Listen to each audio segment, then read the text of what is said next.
Who's it gonna be? You think you know me? No way. Oh my! You gotta be kidding me. The Rated R Superstar! Edge is here! Austin 316 says I just whipped your ass. Yes! You just made the list! Brock Lesnar. And hello, ladies and gentlemen, my name's Stuart Vine. Hello, I'm Joshua Plummer. And we're back for our first review together in 2020. 2020 for the Royal Rumble. Of course, always, as always, for the last 2 years now, we've gone to watch the Royal Rumble. Was it 2 years, 4 years? I think it's 2 years, but it's been the third Rumble, fourth Rumble we've watched together.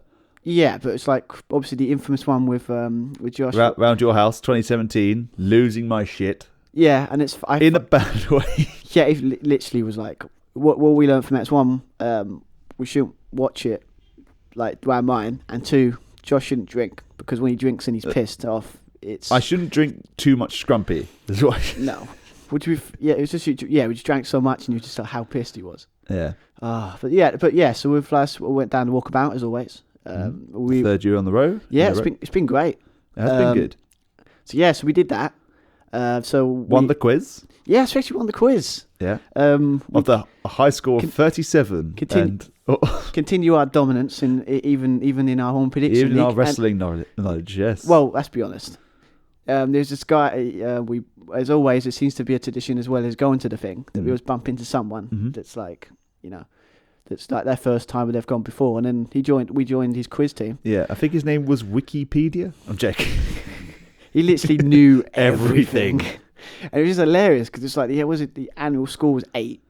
The average score was 8. We got 37 out of 40. It was just blitzing it. It was just like, there's 3 of us, obviously, but it's just, after time, it's like, you two were conversing. I was just like, what do you think? Yeah, go for it. They seem to know. I mean, my knowledge is pretty decent, but he was like on a Rain Man kind of level. And yeah, especially with the UK stuff, we were like, it's one of progress top. Yeah, we're going to do well in that one. We should be okay. Kept being a bit mouthy to the commentary guy, wasn't it? Trying to be very heeled at. He was good. I think he was a ref as well. Maybe. Yeah, the guy that was hosting it. They might have a special guest down for WrestleMania as well. And especially when the guy that did, I think, organised the Glasgow one, apparently was on the bump. That weird thing on YouTube for WWE. Oh, yes. Because obviously Drew won it, so people in the Glasgow one went nuts. Yeah. So, it'd be, so that was... So hopefully who can get some might actually know. Just one thing I just got to point out with that is I'm sure the guy that hosted it is very bitter towards progress. Well, why is that? Well, because it's like we talk about he kept bringing up about progress, and then sort of digs at it. And with the joke we're thinking of, it's basically thinking that they rejected him, so it's like he hates them for some reason. He was acting very heelish. Who knows? We'll have to come along. Maybe he's there for WrestleMania this year. He probably will. Maybe. The way he sounded he was. But anyway, yes. So, at the walkabout. So, yeah. So, one thing I always ask before you going in, were you pumped for this one? I always am for the Rumble. This is, especially in the wrestling calendar, it's the most exciting time of year. Those 3 months, and then we have the disappointing 9 months. Yeah, it's the time of the year when you actually give a damn. You try, really try. Well, yeah, really try to try and get into it. But yeah, I mean, it's always because you don't know, because it's like when you do one-on-one matches, it's like you can sort of guess, go for who's going to win. But it's like Royal Rumble, it's like you always have that. There's always that kind of surprise factor. Obviously, the surprise factor. You don't know who's going to come back, from injury or whatever it is. Hiatus. The last couple of Rumbles, there have been, I think probably the last 2 years, there's been 2 people in the running who could have won each Rumble. Obviously, there's one who we think should win it, and there's one who is a safe kind of thing, which they probably go for, which is a very kind of what WWE wants, and the Roman Reigns, the Charlotte Flairs, for example. To be fair, for the men, it's always been Roman Reigns every year. It's always been Roman Reigns. Was back at his record? So we say 2014 was his first Rumble. Was it 2013? I I don't know, because I think he started pushing around about 2016. Was it 15? Oh no, it was before then. It was 24. They were probably planting the seeds. I think it was 24. 2014. He was in the final two with Batista. 2015 he won. That's when The Rock turned up. Not even The Rock could say that. No. 2016 he came in as champion, as number one. Got taken out halfway through, came back in. That didn't help. Was in the final three.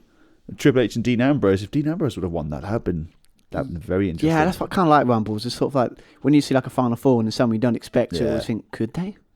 Yeah. Could they? But yeah, I mean, Roman is a safe bet. Mm-hmm. But again, we're sort of like that. We're talking about what we can talk about at the end more than what we were talking about at the beginning. Yes. As much as there's a certain part of the Rumble that I'm definitely going to be talking about.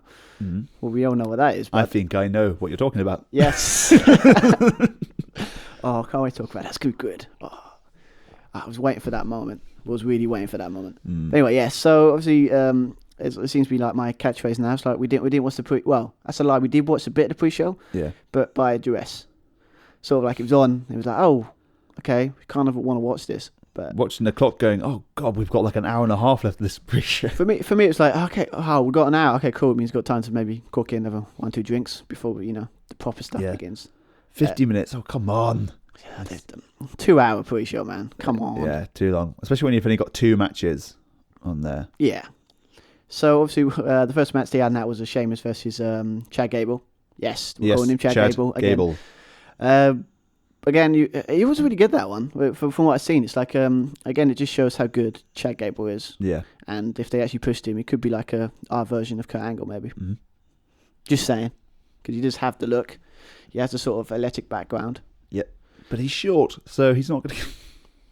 Wow, shortest. Yeah, I'm saying that from WWE point of view. By the way, I've got no problem with his height whatsoever. I think he's great. When I was watching back, because we're currently doing a Match of the Decade tournament with a few other podcasts who are contributing and voting. Thank you very much for everyone who's been taking part. Yes. I was watching back NXT TakeOver Dallas with Shinsuke Nakamura and Sami Zayn. Watching back that American Alpha match with Revival. It's so lovely. It's just so good. He's so, again, it's no example. He's so wasted. I mean, I guess you can always go, oh, he's on TV, he's prominent, but come on, you can make him into like athlete. If I was them, I would take away the rubbish gimmick, give him the US title, and then try and make that title like Cena did, make it into the wrestling title. Yeah, like proper like. Well, Intercontinental title and being on SmackDown. Yeah, but if he's gonna be on, he's on SmackDown. Okay, Intercontinental. But same thing, right? Mm-hmm. But they won't, because then they would have to actually push the title again, wouldn't they? Mm-hmm. But yeah, it was good. Sheamus winning was no surprise. I mean, and that bro kick looked quite devastating. Sure. So it was pretty decent. Now it with the Celtics and their bro kicks, their big boots? I know, but I don't know. Maybe it's a thing. But yeah, Sheamus. Sheamus looked good. Coming back with the whole going back to the Celtic Warrior persona. So it probably just turned up as like, I think his gimmick is like I left and there's no real men or something. It's not proper men or something. The usual stuff like Speaking of Sheamus turning up, he wasn't there at the walkabout, but there was a guy who dressed up as Bar kind of Sheamus, so with the mohawk and the sunglasses. What a shocker! He won the cosplay. Like won the cosplay by like a landslide. Yeah, beating The Undertaker, and I think The Undertaker wins like every year, I think. Well, yeah, so it turns up, the Dudley Boys turned up. Oh, yeah, which one have you Steve on? You know why they lost, didn't Oh, that's harsh. I think what lost him, because it's like, should have like done a little joke with, like, they just bought a little table. Yeah. No, it just wouldn't be like, because then he could have been like a funny thing, like, he said, Devon, get the tables. And then just like set up a little dinky little table. That would have been fun. No, because it would have just like, that would have been like, yeah, they've won it. But he was like, he was on it, like Jackie. He even he didn't have the proper mohawk, but he had apparently he was growing it for months, so he's proper planned this. But yeah, going for it. Yeah, but except for, that was respect the hawk, as he once said on I think was it Conan? I think it was. It was just on a chat show in America. So, you got to respect the hawk. Okay, fine. Yeah, all right. Respect the hawk. Okay, Sheamus, that's fine. That's good. It's good. Anyway, Yes, so now we get... And then we had US title match. Yes. Just a bit... you're going to throw me under the bus for this one. It's Andrade, and who was his opponent? Oh, God. Not God. God. No, Vince McMahon didn't get him back. No, he was asking for far too much money. Humberto. Did I actually get it right? Humberto. Yes. And I'm really trying hard. Surname? No, that's not fair. That's not fair. Come on. No, I can't. No, I'm not doing it. No. Carrillo. Is that how I say it? Okay. Yes. But the funny is, they don't actually... What I've realised when I tried actually looking up trying to say it properly, they don't say it like that. Again, they love first names. Yeah. They love first names. So second names go away. But Yeah. They have the rolling R's as well. I wish I could do that. Yeah. I can't. But I can, but... Just Go on, then. No, I'm not doing that. It's just like, stop trying to make... You're really throwing yourself under the bus. Yeah, but then wouldn't be without me messing up something. So I've got that's a tradition in itself. Mm-hmm. But anyway, yes, this was really. Didn't he have like he's already beaten him? But already beaten him. Andrade put Humberto on the shelf for a while. DDT on the outside on the concrete floor. Andrade in a feud with Rey Mysterio. They had the ladder match for the US title. Good match. Andrade tries to repeat the spot. I think of DDT and Rey Mysterio on the outside, and then a masked figure comes down to the ring. We think, oh, is that Dominic? That's interesting. Oh, there's Humberto. So that sets up the pre-show match. And then he lost. And he lost. But I mean, it was a fine match. I think that. But the funny thing is, it did feel. I have to remember saying it felt like they were holding back. Humberto he is incredible, like in the ring. This personality-wise, I don't know. No, I just don't know what his character is. Yeah, but I think because a lot of his stuff like 205 Live and other stuff. But I mean, it did feel like holding back a little bit, maybe because it was on a pre-show and timing and all that. I don't know. Just felt like it looked like a match that they probably had a better match a couple of weeks earlier. You could have probably had like a pre-show Rumble kind of thing. All the jobbers in there, or just make something that just make it a bit more than just matches that have to happen. A bit more stake to it. But I mean, last year they had the angle with Lana. She injured her ankle, so therefore she couldn't compete in the Rumble. So then Becky comes down. Perfect. So just the idea of thinking of Lana these days, with the whole she's vulnerable. And now what's she doing? It's really terrible. As you say, we'll get into that in a minute. Yeah, we'll get into that later. Anyway, but yeah, so that was pre-show. I mean, again, we weren't thinking about it. So we were more looking about the wheeling after winning the quiz, and obviously seeing the really cool cosplay stuff. But so that was it. And then we got into the pay-per-view actually started, and we were discussing beforehand what match would they start off with. Some people were saying would they start with a Rumble match? That'd be interesting after the long wait. Yeah, but obviously no surprise to us really when they started off with the Roman Reigns versus King Corbin in a Falls Count Anywhere match. Yeah, which they kept pointing out that pinfall can happen anywhere around the arena. So I mean, fans, be ready because these guys are going to come round. Don't want to use sarcasm here, because I'm not sarcastic at all, am I, Josh? No, not at all, Steve. No, not at all. No, but it gives it away and name people. Falls Count Anywhere. But anyway, yeah. This match again was like when it comes to these kind of matches, they're going to spill out, and you have a certain tick. I wouldn't say tick list, but certain same sort of spots you expect. Yeah, and this is what this match felt like a little bit. I mean, he had it didn't really get interested. It was usual matchup, and then when he hit the deep six, I think that's when it started to get sort of good. Yes. It's just going back. The problem is probably the feud with this. There was no. Because this has been going on for months. Okay, this is maybe some kind of blood feud, maybe. But they showed a package of Baron and his crew of Dolph Ziggler and Bobby Roode pouring dog food over Roman Reigns. I still hate that. That was last month. Then apart from that, all I can remember really is just the Usos returning 2 weeks ago. Yeah, and you got what was it? They called the Brotherhood. Bloodline is it called? Yeah. That's a good heel faction name. Ooh. Well, I mean, to be honest, I actually like the idea of having family blood and all that because the Usos have that kind of likability that could rub off quite. And if there's anything Roman's proved that he works better off people than being by himself. Mm-hmm. So that's why I don't like him because he always feels a bit. His character doesn't feel fleshed out, but when he was in the Shield, it was simple. We knew what he was. He was the muscle. Yeah, and also the bouncing off between the matches was pretty cool. Yeah. So that could work for him. But anyway, yes. What when it comes to this match anyway, it was like obviously you had the bit when it spilled it into the crowd. Yeah. Obviously you had bits where it had the for once they didn't attack the Spanish announce table, just the French one. They did. Second time though. The second time, so they put it off. They teased it. They teased the Spanish announce table, and then they went back to the French or the German announce table, whichever was at the. I think it was the French. Other side. I think it might have been the German actually. Might have been the German. But yeah. And then going back to it, choke slam, Uranage through the announce table. The Spanish table. Yeah, it's like you just got to be when a match like that, you're going to have like a announce table break. Mm-hmm. But yeah, so that was cool. And then obviously they done the film go for the crowd. It's awkward the transitioning because you're going through the crowd, and you've just got basically them walking towards the section where we've got a spot here. It doesn't feel instinctive, organic, or natural. It just feels like we're just moving to this spot now. Yeah. But it's like every time you hit, like, you know that when they start doing, like, they hit the punches. Yeah. And it always is like a punch that makes them move somewhere. Yeah. It's not like I know it's obviously like punching, but it's like, when you hit someone, when you hit someone, you don't hit someone and, like, go, oh, God, and have to go, like... Yeah, unless you're trying to run away, Yeah, but it didn't feel like that. But, I mean, it was... when it went... First time, then they went to crowd, and then when it came back... And then when they done it the second time, that's when it got interesting. Mm-hmm. What was it? There was a cool thing. I think I remember it was like was it equipment case, and the infamous was Neil's toolbox. Yes, apparently that was a guy showed us him. He actually just got a twerk. Neil's toolbox. That's a running gag. Stop touching my equipment. It's a running gag. Yeah. And I think it was when I watched back, it was funny because he actually said it on it. Yeah. This is mine. Stop it. Yeah. But I think that was quite funny. Neil's toolbox. I felt bad for Neil's toolbox on the Spanish announce table. Oh, Spanish announce table.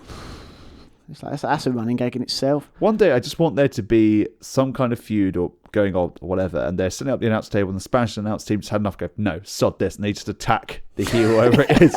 No, you're not attacking our announce table. Or not even that, just sort of like they stand up going, like stand up on the table going, don't do it, please, I beg of you, don't break this table.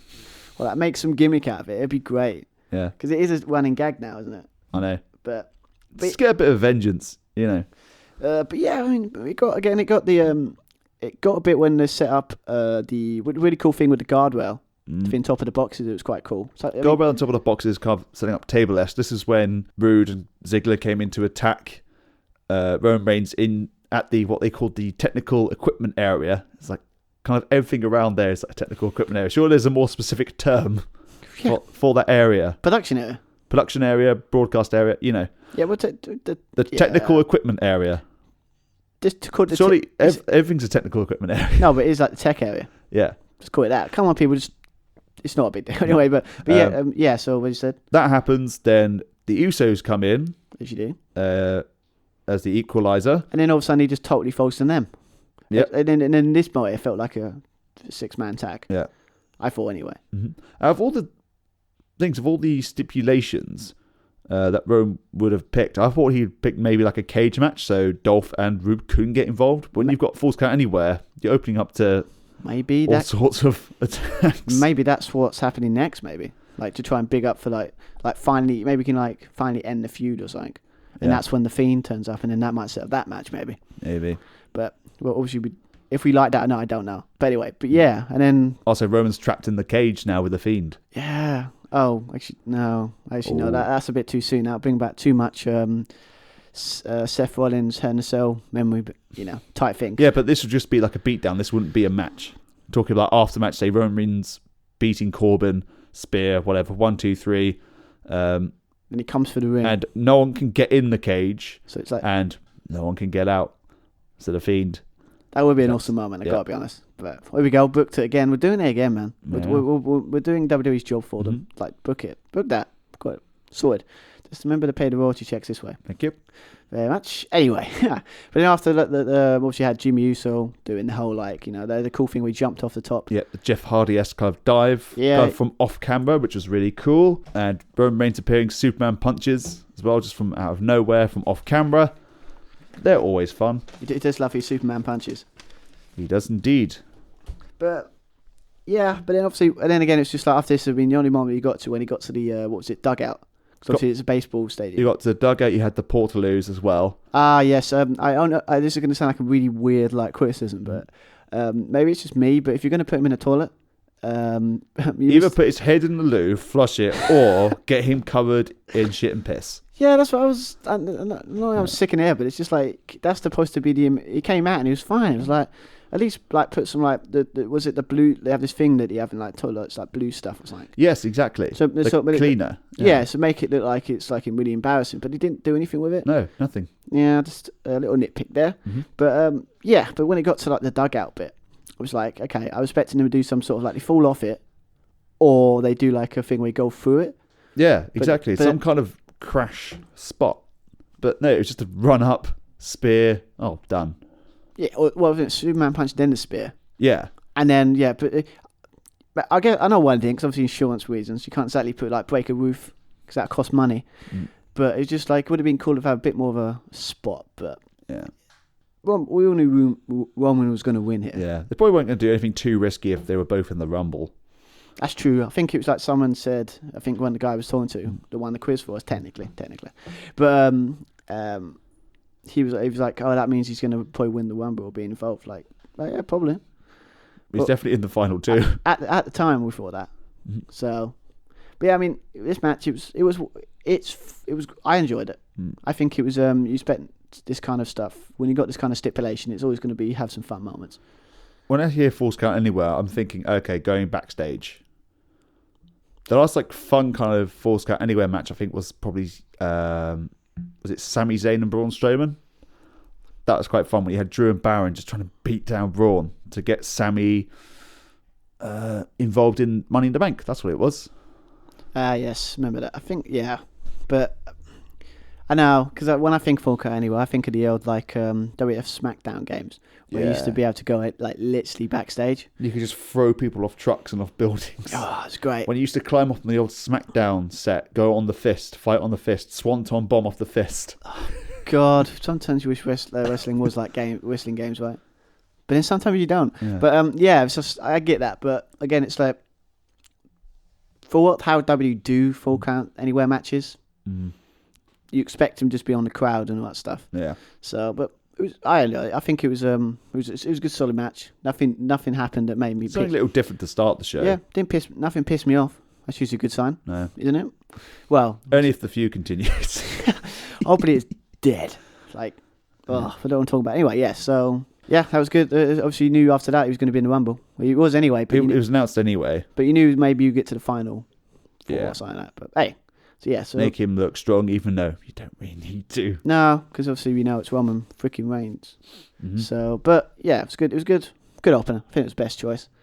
Probably, yeah. It was either that or open with a Rumble match. Either or. I think it would be good because to get the match out of the way, I think is another thing as well. Mm-hmm. Just because, it's not the something different for sure to start. Yeah, it's not the hottest feud going in, is it? No, because there were no. There were no tag team matches at all. Well, good. I mean, if you got the point, it's one thing I give him credit for. I didn't put pointless. Yeah. The random matches on. Apart from the pre-show. I don't count the pre-show, remember. But nothing against people on the pre-show, no. But I mean, sometimes they used to do it in pay-per-views where you just put random tag matches. They're they've got no story to it to put on. No. But this one's every match had a purpose in some way, and a sort of story going in. So I give them that. Mm-hmm. Obviously now they did put next one was the Women's Royal Rumble. Yeah. Questioning myself about this, it's there was an obvious one pick going into this that we thought was going to win it. Again, there were two. As I said, there's one who we think should win, and then there's one which WWE want to push and will probably select them to win. I think mine was, and the latter happened. I think the women's one was easier to predict than the men's for me. I put Shayna, because Shayna Baszler was the only one that felt like there was a credible story that could be told there. Yeah. There are only two maybe names. Well, there's dark horse a three. If Sasha Banks was involved, there was no Sasha Banks. I'm not sure. I don't think she was cleared. She's still injured, I assume. Yeah. I don't know how long. It's like anyone's got bad luck, it's her. Mm. But yeah, I mean, it was only one clear in my eyes anyway. Mm-hmm. This was easy. This one, well, it's supposed to be easy anyway.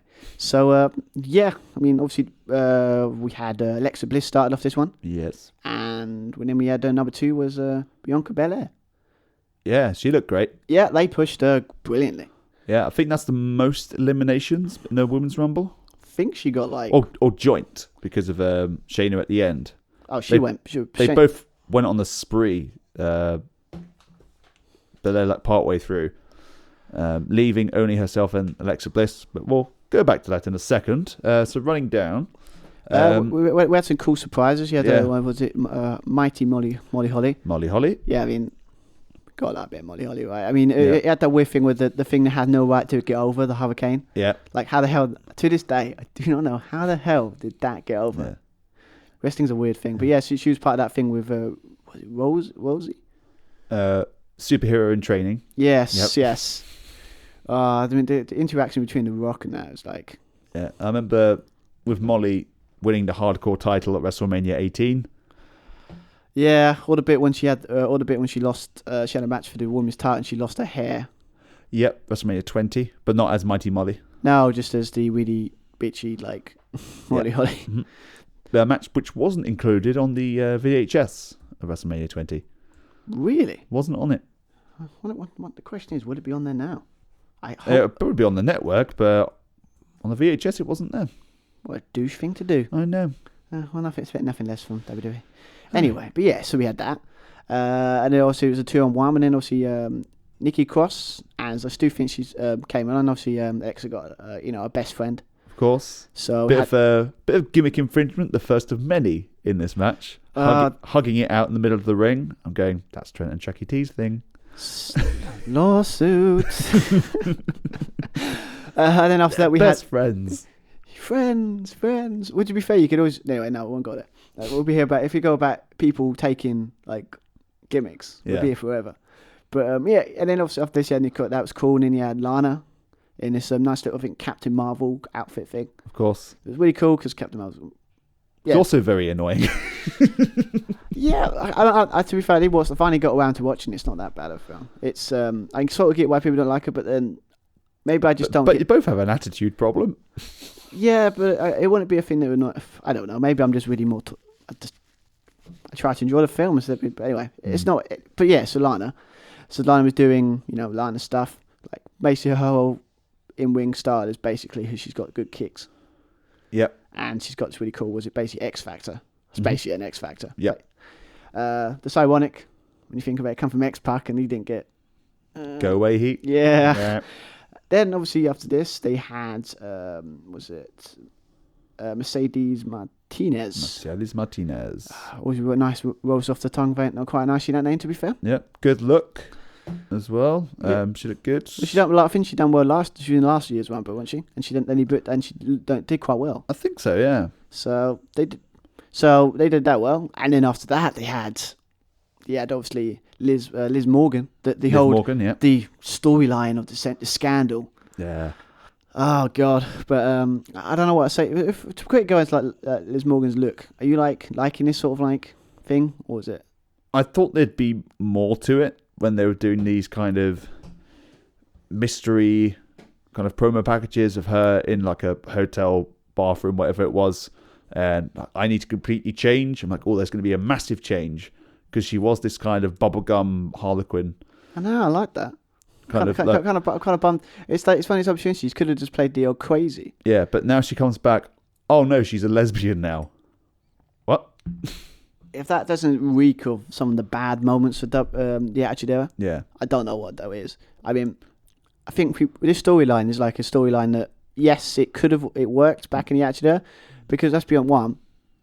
Anything worked in the Attitude Era? Yeah, and we were horny teenagers back then. Yes, I mean, come on, we're only human. Yeah, but I feel really sorry for Liv Morgan as well, because her last 2 Rumbles, she's had really bad showings. I mean, yeah, she got an elimination, but this year she was in there for, I think it was like 44 seconds. Last year she was in it for 8 seconds. So like, I'm sure it's like she's getting the wrong kind of record, I think. Yeah. Who eliminated Morgan? This year was... like Lana did. Was Lana, yeah. Yeah. He eliminated Lana helping out there. Yeah, I mean... Then a cat fight on the outside. Of course, because, where's the king? Because he used to love them. Yeah, Joey Styles. Love them as well. God. I mean, can't be doing cat fights these days. Fair enough, you shouldn't anyway.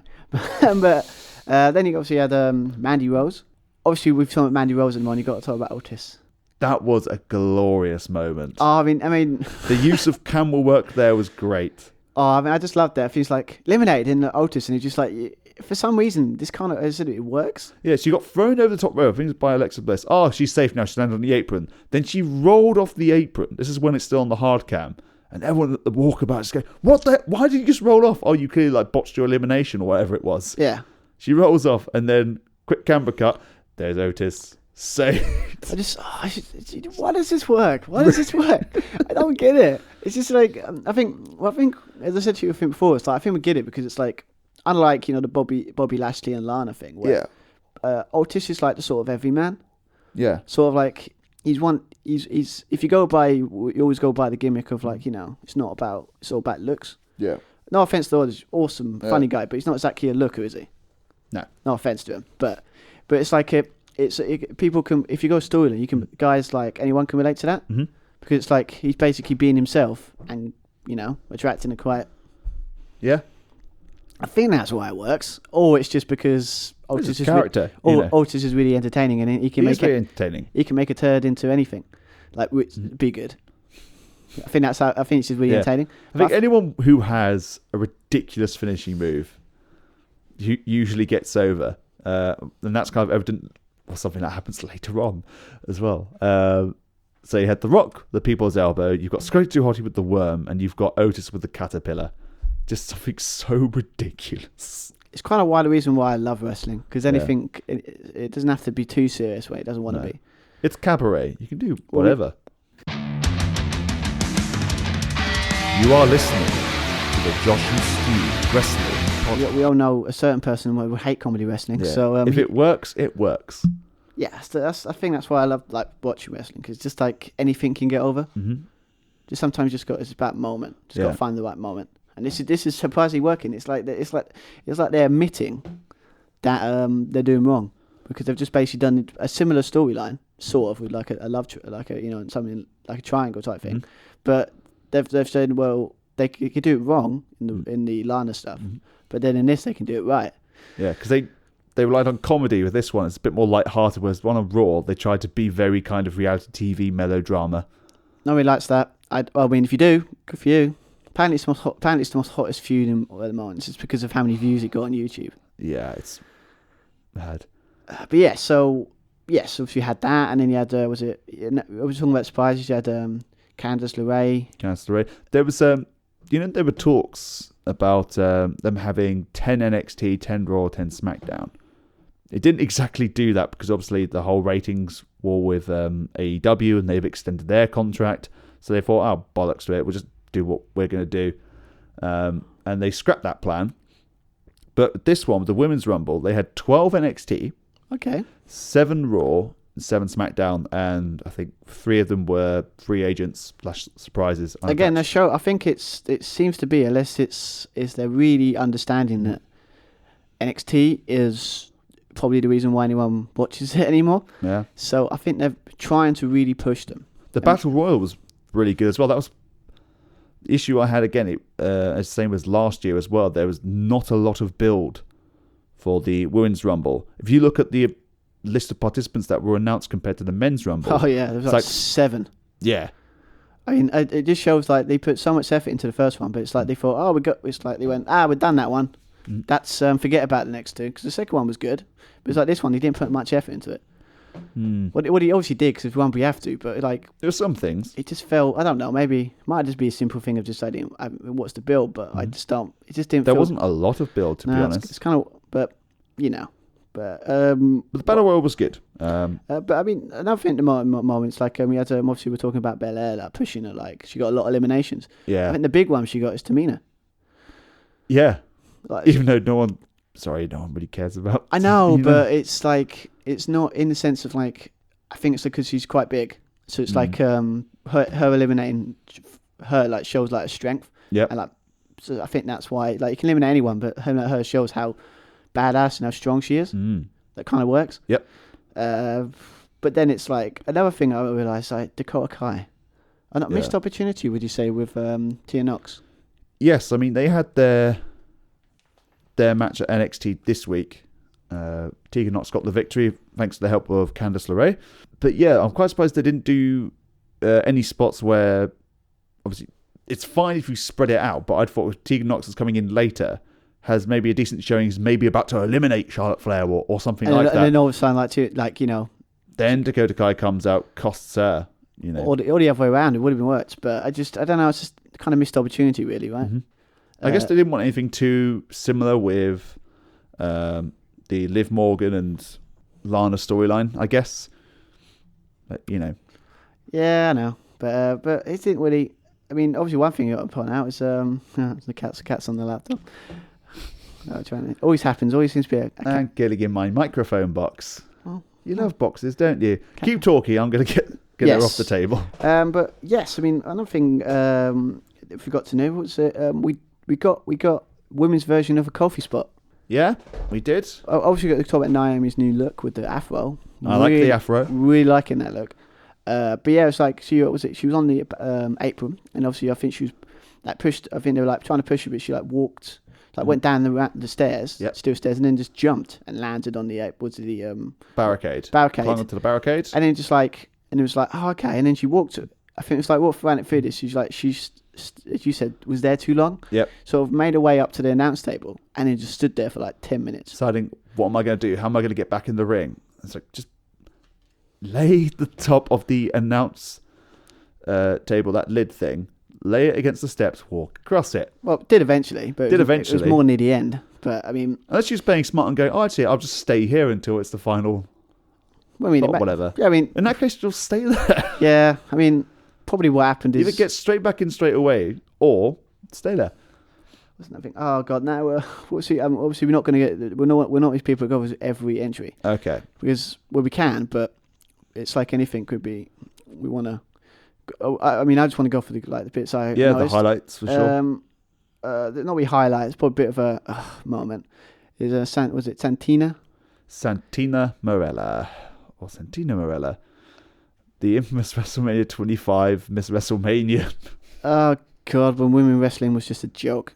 It was a joke, and just Naomi's face just said it all. Naomi's face, and obviously Beth Phoenix. Obviously, Beth Phoenix was in this as well. Yeah. The sort of that look of disgust. Yeah. I kind of loved it in that sense. It was like she looks at him with them beady eyes and just like what are you doing here? Mm. Obviously, there is a little bit of history with the whole there at some point. Sure. But it's just like look, I have to admit the bit when he done the Cobra thing and then he hit himself and eliminated himself. It was a little bit funny. But he did deserve that as well. But I don't justify that this is really... The only thing I can think of is, well, last year, Nia Jax was in the men's rumble. That's the only excuse I can think of. I don't think so. I just think they wanted to do like a shock. Because they didn't have a lot of surprise. So they thought that would be good. I mean, if you enjoyed that, good for you. Yeah. But my first reaction was... Ugh. I'd probably have... Going on to... what we're talking about how to earlier or off mic of how to use that as a comedy moment, but also include another member of the roster. So what if he entered at number 30? He comes in, it's a massive anticlimax, and then Shayna Baszler comes down, chokes him out. Bye-bye. That could have worked, but then... No, actually, no, that would have been actually But then Shayna as 30 was a nice surprise. So at 29 coming out, so who wasn't in the Rumble? Who would you like to have seen in the Rumble on the current roster? What NXT included? NXT included.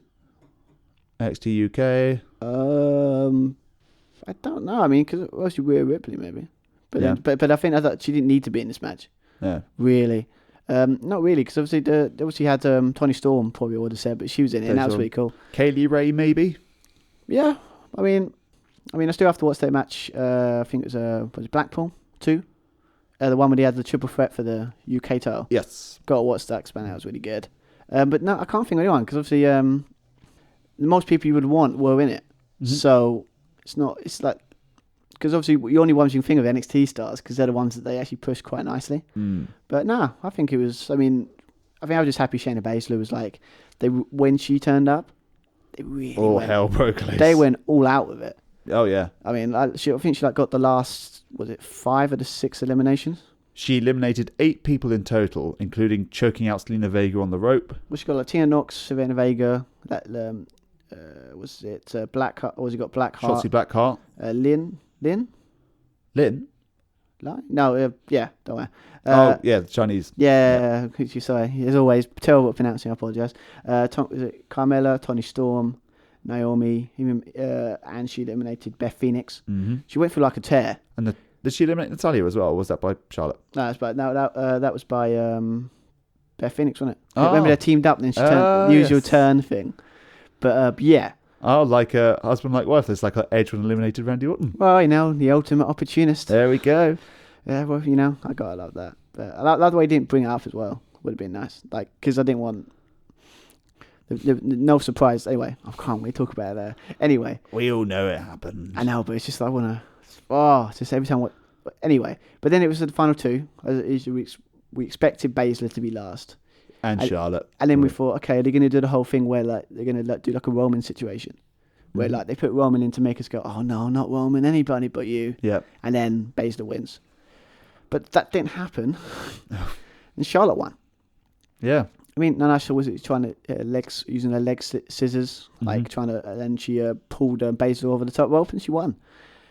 First reaction, bullshit. But without time to think about it, well, I have anyway. It's fine.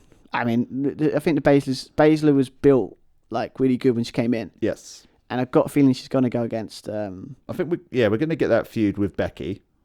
I mean that promo, that interview they had, that face off before Survivor Series. That face off. Yeah. Enough was like when great. that happened, you're like, book it now. Lovely. With Charlotte against Bayley again, against Sasha. All the rumours going around is she's going to go against challenge for the NXT title and do like Rhea Ripley. Because I think there's rumours that they're going to try and actually have like an NXT title match at WrestleMania. That'd be nice. We had an NXT title match at the Survivor Series. Yeah, I think if they really want to showcase this brand, they need to give it like a showcase. And nothing's bigger showcase than WrestleMania. But yeah, first option was I was like, oh god. But then it's fine. I would have personally would have liked to have gone for Shayna Baszler. Yeah, because it still would have made the importance of winning the Rumble. Because last two for the first one, Asuka was quite they did, but then they didn't book it. The booking was weird for that after she won it. Yeah. Then Becky's just been on a tear pretty much. The Becky one, that's probably the best one, but the women's one would have done. Yes. Because obviously they did really go with that. But then you've got and this one's been Charlotte maybe they had to think, oh, she has to have another accomplishment. But yeah, it's fine in the end. But would have went for Shayna Baszler. Overall, I asked you a question. Overall, what do you think of this Rumble? Was it bad? Was it good? Or unfortunately, it was kind of let down by just lack of build. Pretty much, I'd like to have seen a few more faces who could potentially win. Yeah, but you could say that about the men's one as well. We'll get to that later. But they did try a little bit with some things.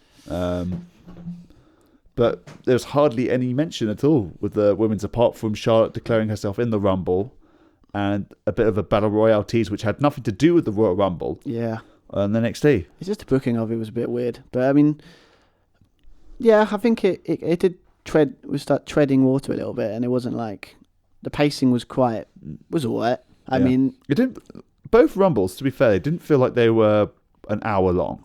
No, I mean, they got a good point. They paced it quite nicely. Yes. The pay-per-view did go quite quick, in my did.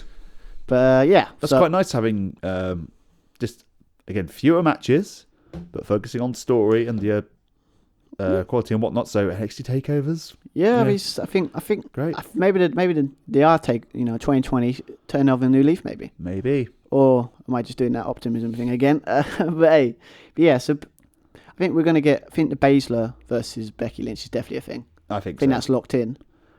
Charlotte maybe against... Maybe we can have like Charlotte, Bayley and like Sasha Banks and Triple Threat maybe. Yeah, we've seen it before though. Yeah, but if you've got to give them something to do. Or I'd be interested to see with Ripley. Yeah, but again, do you really want Charlotte to win the NXT title? No. I don't know. But unless it's like we to enhance Rhea Ripley, but does she need that at the moment? She's really over at the moment, and she probably doesn't need that much of a rub. No. Anyway, so We'll see. Unless Belair wins it and goes against Flair. But then Flair will win it though. Yeah. That's the problem. I mean, it's like you don't. I mean, while we're here, like we'll discuss about Charlotte. Why do we not like Charlotte Flair? Like, because she's amazing in the ring. She is amazing. It's just. It's hard to pinpoint, right? It's frustrating because you have to do something with her because she's very, very good. But it's all about timing. It's getting someone who's very much over, who the fans are really behind. This is the time to push them. Utilize that and get them over, push that button. Where Charlotte's kind of always been there. The classic example is, as always. I mean, granted, it may not have happened because of Charlotte, but Becky Lynch deservedly won the title opportunity at SummerSlam against Carmella. And Charlotte just won one match, was put straight away into the triple threat match.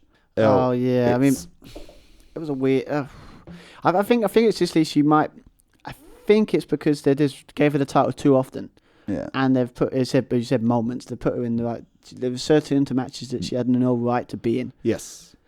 But I think that's the problem with it. It's just we don't want to hate her, but it's just like she's like a symbol of like WWE's overbooking. Yeah. Of people. So that might be it, but just like, it might be a different. It just might be the Roman situation. She's basically like the women's version, like same heat, type thing. But I'm just curious because I'm just thinking like, what? So why'd I hate her again? Why did I hate her? I just like, it's interesting to pinpoint it. That's all. It's when she's the face, I guess, is when it's the big problem. When she's a heel, it's kind of. Is she a heel now? Yes. Sure. I'd say so. I don't know because she keeps going back and forth now and then. Because she was for heel and then she sort of went a bit tweener, and then now I think she's a heel again.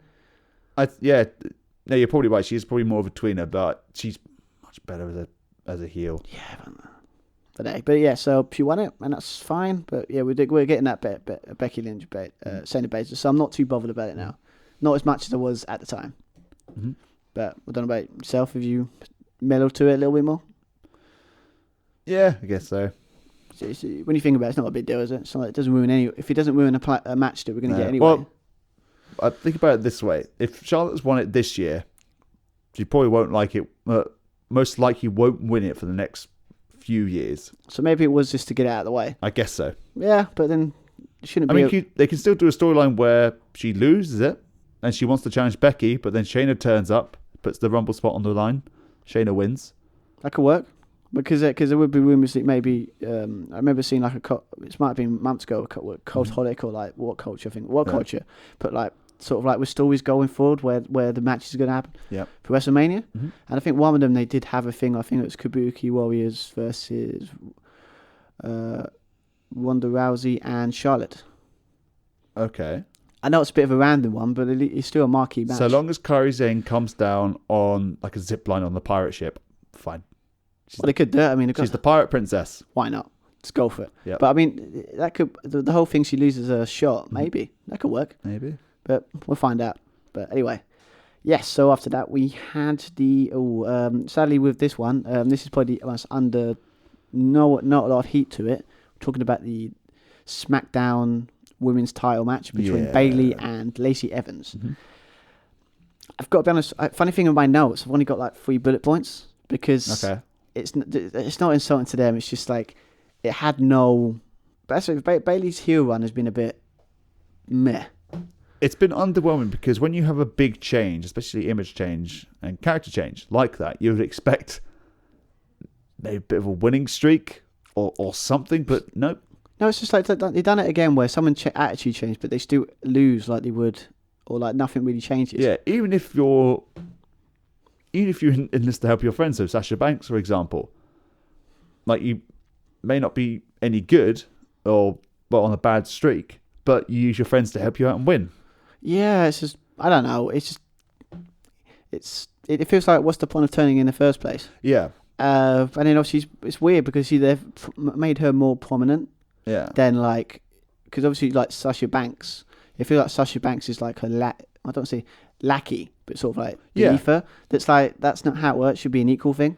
Yeah. 'Cause it started off pretty good, but then as always, it just filtered out. And then Lacey Evans as a face?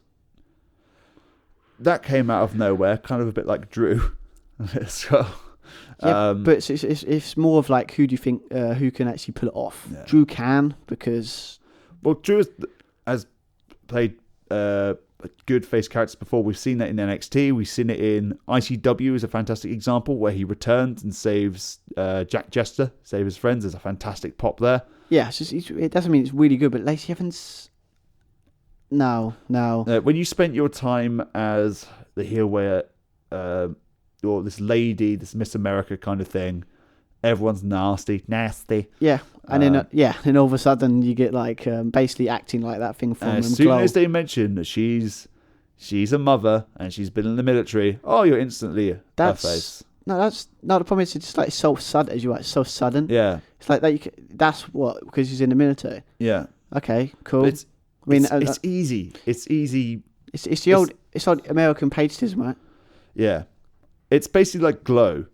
Pretty much, it's like it's basically the actual character, actual person. I mean, not Lacey Evans, but I'm saying as Lacey Evans, the heel character, as if she's gone into this kind of Miss America persona. Yeah. Well, she's a funny thing. She's called the Southern Belle. Yeah, the Southern Belle, Lady Belle. It's just Liberty Belle, right? Liberty Belle. That's the one. Yeah, it's they've really gone all in. Oh god, that's what I think of when I watch. And she had that big kind of crying promo.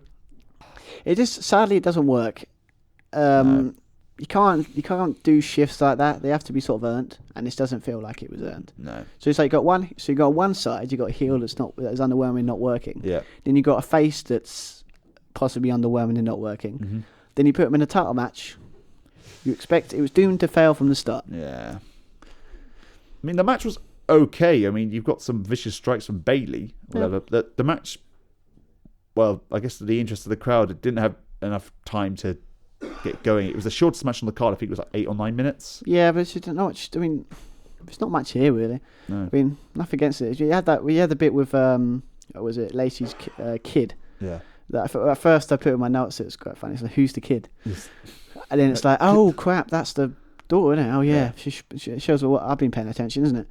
But yeah, I mean, yeah, that. But I don't think there's much here. I think it felt like a sort of let's get this out of the way type match. Yep. Obviously for the win, it was just like, she went for Lacey went for the moonsault. I think he put the knees up. Bayley put the knees up. Roll up with hold the tights. Cheating heel type stuff. Mm-hmm. She got the win. And of course, your kids at ringside. If it's your birthday or your kids at ringside, you're losing. or the old if you're wrestling in your hometown. That's the one. Yeah, you're always going to lose. But it's just old wrestling stuff that is. Of course. But yeah, this wasn't. Sadly, you don't want to, as you said earlier, like before we recorded, toilet break match. It's hard to say, Sorry. but yeah, but it just didn't have enough. It needed just a little bit more, or a little bit more time. Mm-hmm. But yeah. So what were your 3 points that you had? Out of curiosity. Yeah. All I put is, as you said, hard hitting. Yep. Really trying to get this match over. Yeah. Who's the kid? And was it Miss Moonsault roll up on the tights for the win? Okay. So sounds like 4 points to me, but okay. No, it's 1 point. To be pedantic, but there we are. You bastard. But yeah, so again, could this be like Charlotte goes against Bayley maybe, or like is it? We've seen it before. They're probably gonna have another match with Lacey Evans. Don't be surprised. This is like a feud, one match feud, and all of a sudden she's going to turn back to being a heel again, and then it'd be like, what a complete waste of my time. Is it Mandy's turn next, maybe? Well, at least with Mandy, at least it's got the Otis thing to it. They actually make it a little bit more credible. Yeah, I can imagine Bayley's face of just disgust, like, oh god, what is this thing? I know, it's just, but that like at least now with the Otis thing, at least that have some sort of really cool story to it. Yeah, and then Otis maybe, or there's. The feud of Sonya and Otis. Oh, we totally remember that. We just for like there was a bit like Sonya Deville and like technically cost Mandy Rose by because obviously second we've got back to the Rumble thing quickly. Bit with the Otis got involved again when he caught her. Yep. But then obviously Deville got eliminated and obviously the weight, obviously like 2 people like tripped. You thought, you're a big strong guy, surely you can. But no. No. So yeah, so like so there's eliminated. So there could be a feud there. Maybe it could be a thing where like Bailey goes against like Mandy Rose, and like Otis tries to help her to win it, but then obviously Deville gets fed up and costs Mandy Rose the title. Maybe. Yeah, and then there's like, no, it's Sonya cost you. No, Otis cost you. This. Like who you got to choose type thing. Yeah. Then we have the gender matches that they were trying to push. We have. Yes. Sonya and Otis. Oh God, no! just stick to the storyline. No, stick to the storyline. Do now. It's not. No. But anyway, but yeah. So I had to bring out Mandy and Sonya and Otis as the special guest referee. WrestleMania done. There you go. Booked it again. We're doing it again. And Tucker can be involved. He can be outside enforcer. There we go. Here we go. Sorted. Problem solved. Here we go. It's on the WrestleMania pre-show, but it's there. We've booked it. You know, you're on WrestleMania. It's on the You're card. on WrestleMania. You're on the card. Oh, anyway.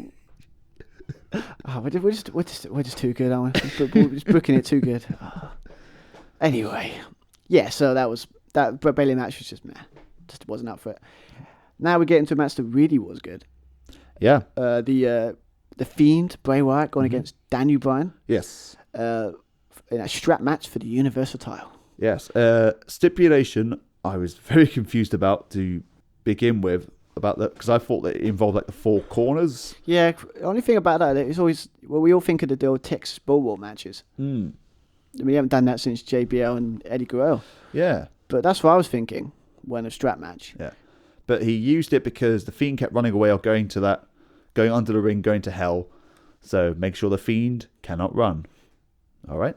Cool. That actually makes sense. And to their credit, as I think said, like, all the ways they could have gone with this match. They could have gone really big, supernatural, surreal, and very, very silly, making Bray like this unstoppable monster like it was at Hell in the Cell, where it's just no selling absolutely everything. It's just too much. Are you saying that they might have actually learnt their lesson? Yeah, so they brought it back. They made him a bit more human. They focused on that he was super strong and brutal, not that he was invincible. Like, he can be beaten. And they were really working on the idea of like, I like the trying to put across that, my God, this strap hurts when it hits your skin. Yeah. Like, I know that's what you put, like, really going for it. Yeah. And it's a long strap as well. I thought there'd be that kind of sort of almost handcuffed together, like you could have wrist tape. Yeah, but I think I think you said, like, how long was it? Like 30 feet? Yeah, it didn't feel restricted. That's I quite liked as well. Because obviously you got Danny Bryan was still doing his dives outside the ring. They had this cool bit where he was doing like a crossbody outside. I think the cameraman might have got one position, so it's sort of like he was really close to the camera. Yeah. I don't know if that was intentional. It's like when you catch you watch like any kind of like David Attenborough documentary, you see just monkeys just leaping. It's like they always all like oh my God, it's gonna hit me. Damn it. Yeah, move.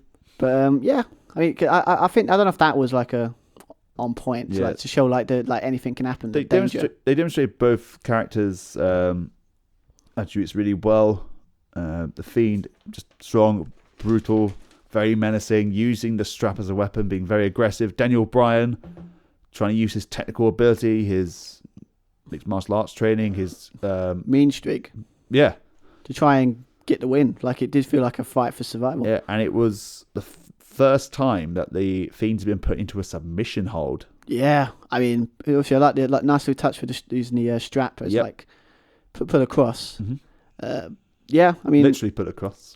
Literally, yeah. Yeah, when you also see how many times he was hitting these like running knees. He was like the old hitting everything he could just to get any opportunity. And not too much as well. He didn't do it over and over and over again. I think it was twice, three times maybe. I think just twice in the match. Yeah. He also had another bit with the announce table thing with like DDT onto it. Yeah. Didn't even affect him.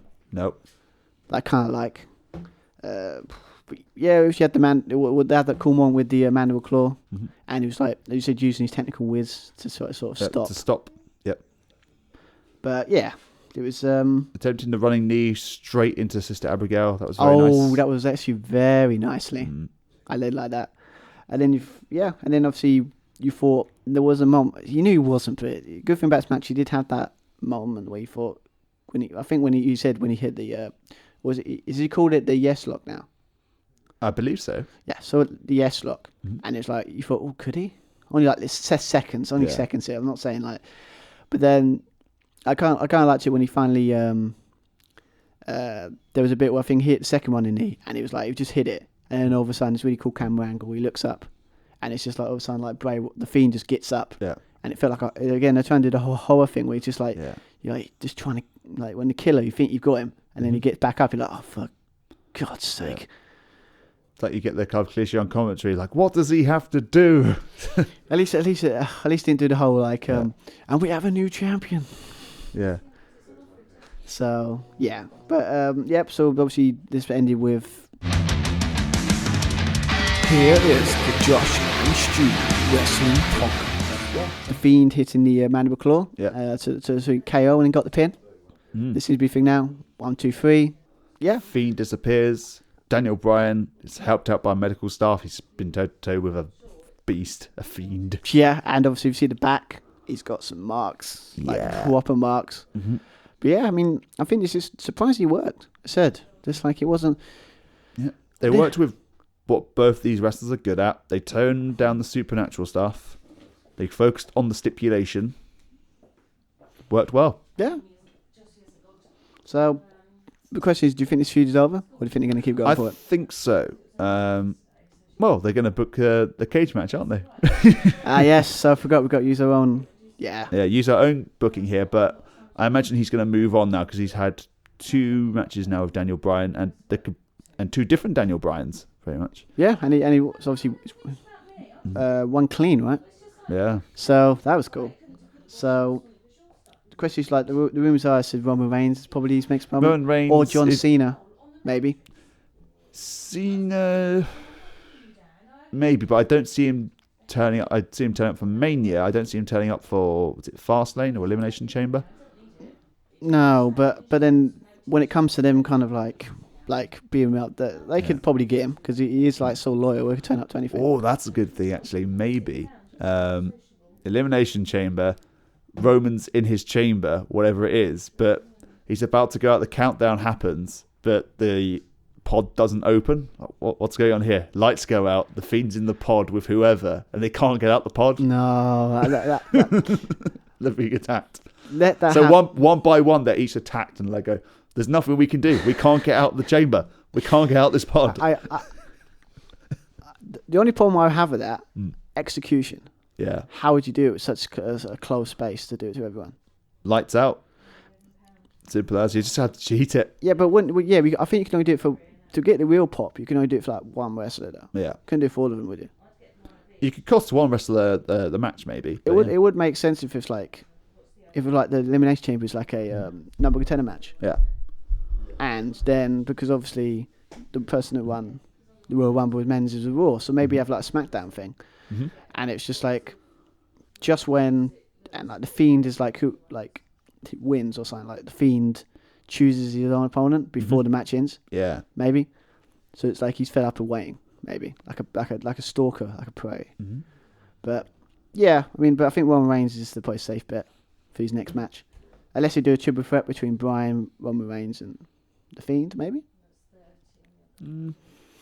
Maybe. I don't know. Just trying to think who else has wronged him, who's still on the main roster. Finn Balor's already dispatched of. Well, the old rumor, like the whole thing is like whoever he faces and beats changes. Yeah. I think the only one we got is Roman Reigns, and maybe John Cena's the big one. I think John Cena WrestleMania would be really good in the sense of like it's gone full circle, and they have shown that they will bring up stuff from the past before. Yeah, there's Reigns, Cena, Taker. Maybe they won't go over Lesnar, will they? Don't be silly. No. Well, so Brock Lesnar doesn't lose to anyone except for maybe a part-timer like himself. But nah. But there's the good thing about this is options, and because it's been really cool story with the whole thing, like going against people he's wronged him. It's just like it just opens up some cool opportunities. So, but I think Roman Reigns is going to be the one at WrestleMania. Yeah. That again, I wouldn't be totally against because of Bray Wyatt's creative genius. Yeah. You could probably make it work. Or unless they went full on, like, going against his family like they did last time they feuded. Maybe. But anyway, yeah. So, good match. Danny Bryan, I don't know what they're going to do with him. I mean, you could always... I'd quite like them to utilise what they demonstrated, what Daniel Bryan is very good at, just the basics and the technical wrestling side of things. Let him go into a feud at WrestleMania with Shinsuke Nakamura. Let the Intercontinental title be about the best technical wrestler.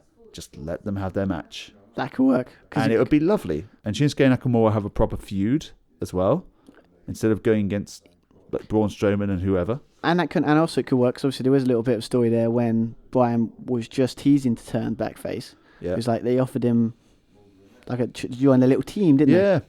So you can always sit there and say they've like bide their time to wait opportunity to attack him. Of course. I admit it's not the most high profile of matches at WrestleMania, but I'll be down with that. A few years ago, you were thinking Nakamura and Daniel Bryan. You'd go, oh, hell yeah. Yeah. But again, it depends what match it would be. Yeah. So Daniel Bryan will probably maybe against Cesaro next, then Sami Zayn the next pay-per-view, building towards and keeping that feud with Shinsuke. Yeah, or like proper taking them out, like properly. Yeah. Get, I don't want to say brutal, but get like sort of like have matches like every time he beats them, they get like, they get banned from ringside or something. Yeah. Something like that. So just like make. Basically, Danny Bryan is so getting good. You can put him in pretty much anything, and you can kind of make it work. And you get Daniel Bryan, Cesaro. You also get Daniel Bryan, Sami Zayn. There you go. Problem solved. There we go. Yeah. Here we go. Some lovely matches there. Done it again. That's what I thought. Is it 3 in a row now? There we go.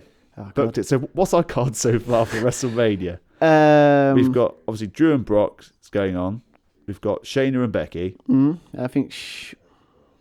I think the Roman Reigns and Fiend Roman thing. Reigns and Fiend. And then we've got obviously this one we just did. This one, Daniel Bryan, Shinsuke Nakamura. That's pretty good. And then on the pre-show, we've got Sonya Deville and Mandy with Otis as the special guest referee. Oh, an idea just popped in my mind. What is it? We keep doing these booking stuff, and obviously we do fancy booking. We do. But maybe like for a laugh. Yeah. Maybe when the card, like before the card isn't announced, maybe put like, if you had a choice between making your perfect WrestleMania card yourself, what would you do? Oh. Like, that's a lot of work. Yeah. But it'd be interesting, because obviously we keep doing this. Like, what match would we want? Of course. Maybe, like, put ourselves on the spot, maybe. Mm-hmm. Anyway, yeah, it's an idea. You know me. I have a lot of ideas. Yeah. Execution is always the problem, though. That's always my problem. Anyway. Then we go, next match is obviously the Becky Lynch versus Asuka. Yes. Ironically, was the match that started the pay-per-view last year. It did. It's a year in the making, you could say. Yeah. I mean, that's pretty much the whole story, isn't it? The build up to this. Yeah. There was no one left for Becky to beat apart from Asuka, and she's never beaten Asuka. She can't get it. She can't beat Asuka. No. That's quite cool. I remember that. It was like, because obviously at the time we didn't think, it was like, oh, she's probably going to lose that because Becky. Because she'd be in the Rumble last. So, but yeah. I mean, obviously now Asuka's turned, like, technically, she turned heel and doing the whole, like, Chijuri, green mist type thing. And she's basically been spitting green mist at pretty much anyone. Yep. And it's freaking disgusting. Yes. But it's awesome. Stings the eyes. I wouldn't, it's like, do you want stuff to spit in your face? Or No, thanks. No. Don't know if it's like a was it Japanese thing? Because they did it with Chijuri, didn't they? Is it like just a soup? Vince McMahon has the idea that Japanese people can just do that. I don't think, I got to be honest, as much as weird, I think it is like a tradition type thing. Like, or someone's like... Yeah, who does it in New Japan? It's one of the members of... Is it Bullet Club or is it... Well, it makes sense to Bullet Club because it is a heel type. It's Bullet Club or Suzuki-gun. I can't remember. But that's happened. But that's water, I think, in the face rather than... Yeah, but... I don't know. It seems to be... I always think of Tajiri. Yeah. When it comes to that. I think Tajiri, I think Green Mist, I think Tag Team with William Regal, and I think of Tarantula, which was an illegal submission hold. So it was pointless to do. Oh, yeah, and the Buzzsaw kicks. Yes. I mean, let's talk about... We can talk about how good Tajiri was all day long. But anyway, yeah, but so that's pretty much what Asuka's been doing. Green Mist type stuff. With the whole Kabuki Warriors type stuff. Yep. Kairi Sane, the couple there to the ring, and didn't get involved in the match. Nope. And one thing about it, when's the last time they defended those titles? That's a good question. Oh, TLC. No, really? It's been that long? Yeah, TLC. They'd have like a match on Raw. at one point? I don't think so. Not off the top of my head, unless they went against Charlotte and Becky again. Okay. Anyway, it doesn't matter. But I was just curious. But yes, when it comes to this match, it was. Yeah, I mean, it just started slow, but it's like Asuka just using what she does best, like her kicks. Like, I know the sound of them kicks, but they were just, for some reason, it was just like they're little bit more devastating than normal. They did. They demonstrated the stronger superstar, the most powerful superstar, dominating the match, which was the story. Asuka was always beating Becky. Becky couldn't beat Asuka. Becky, not in a huge way, but kind of resorting to moves that are very, very high risk. So the Baszler into the barricade, throwing her onto the floor from the apron. What, the release suplex? Yeah. And then obviously we had the Uranagi from the top. From the top. We thought we'd do another one of those. Every time we do, they're both up on the top. You think Spanish fly. Because they've already done that. Yeah. But then when obviously Uranagi, it's cool. But obviously my first thing when I see that move is rock bottom, because that's brought up with that move, isn't it? Mm-hmm. But yeah, so you had that bit, and it was just like, again, it just got really, really like the build was to this, like it started slow and then worked its way up. Mm-hmm. It's quite good. Obviously the big moment in the match was the bit where Asuka hit one of those kicks again. And then sort of like they were trying the whole like hulking up kind of thing. Well, no, it's like the bit when she kicked and then sort of like Becky was sort of out, and the ref was just about to like call it. Ah, yes. And then she done the whole like holding his leg to say no, I'm not losing this way. And then obviously then the bit you said like where they hulked up and basically she got really back into the match really. Mm-hmm. Obviously the finish was really cool. Where like Asuka was going to do like the green mist thing. Yeah. And then it was really cool when Becky hit her. Yep. And then like the green mist just like sprayed out. Yep. Like finally backfired on her. Mm-hmm. She got the green mist in the face instead green of mist in the face. And then obviously the finish was really good as well. They had some pretty decent finishes in this pay-per-view. Yeah. When she hit the disarmer. Disarmer. And struggling, but she did tap in the end. And the right result, I think. If you're going to beat Asuka, you have to beat her, make her tap. You can't just do a bullshit roll up. Yeah, and it's good work. Like cause they built like the green mist stuff. Mm-hmm. That finally that's her been her downfall. Exactly. Or confidence. The heel gets their comeuppance. Yeah, so it kind of works, I think. So is this when we have, because Kairi Sane didn't get involved? Is this when we have a little bit of tension between the Kabuki Warriors? I don't think. The ones with SmackDown, right? Or Raw? Mainly Raw, but they appear on both as far as I'm aware. But they are like Raw, SmackDown. Predominantly Raw, I think. Yeah, I didn't see anything on. Obviously, this happened when we watch SmackDown tonight. Well, when I say watch it, I can't watch it because it's on BT Sport now.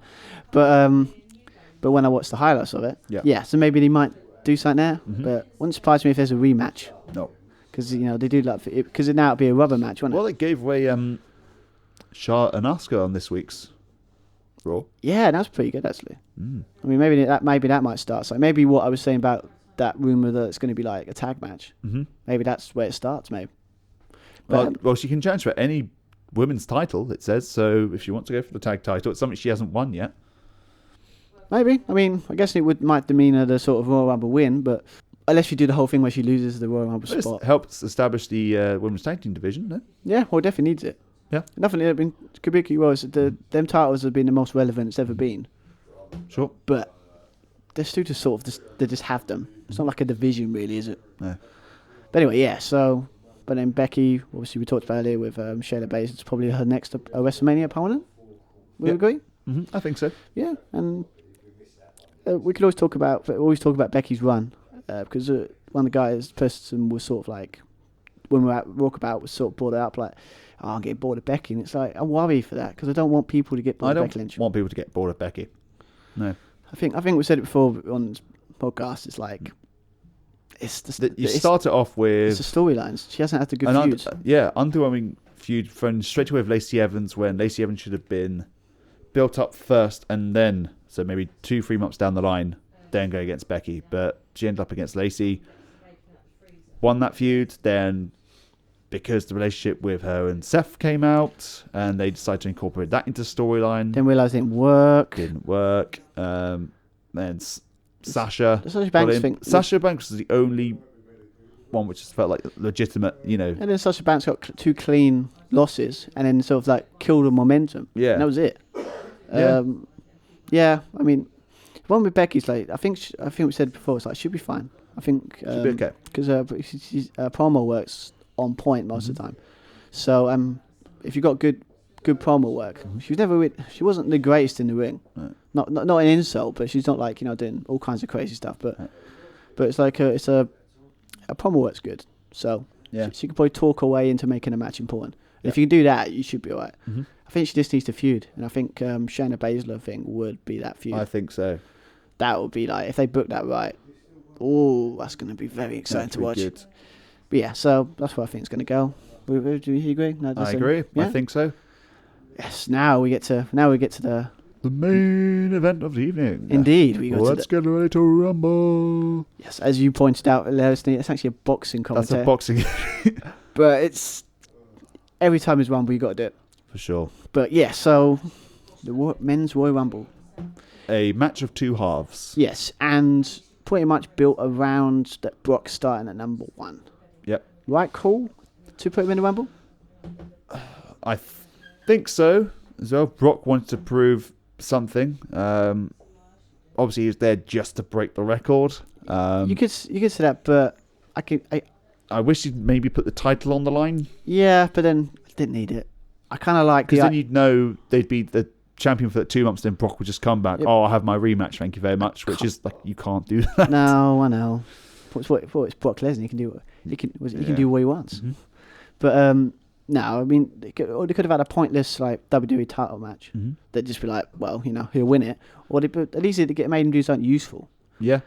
And actually make he actually was in a match longer. He was in there for about 20 minutes. Yeah, like well, 20. I think he said 25, didn't they? Yeah, like nearly half an hour. Yeah, Bloody hell's done a year's work. I know. Congratulations. Oh. but I mean, it was cool though. I mean, when he came in, it's like you had everyone that came in to try and take him out. Obviously, it started off with Elias doing the Elias thing. Yeah, I think someone said it. It must be again for you. Like first, I bet you it's Elias second. He was in there last year because he started with Jeff Jarrett first. Oh, forgot about Jeff Jarrett. Yeah. I remember that because the whole thing. Yeah, but that was the right call. Getting the jobbers out or people we didn't really care about. Yeah. Elias, Eric Rowan with his cage. I wish Brock could just stamped on the cage or whatever. I still think that's the Mercy the Buzzard or something like Mercy or Rambling Rabbit. Yeah, probably. Well, that's what. Yeah, like once Baszler was any link to the Fiend. Mm-hmm. Obviously, then you got Robbie Roode. I mean, Dolph Ziggler probably should have came out second. Then just get rid of them. Yeah, but then you got obviously John Morrison. Yeah, well, he's already returned, but his first Rumble. Mm-hmm. Got him out quite quickly. It kind of got interesting when you got like Kofi came out.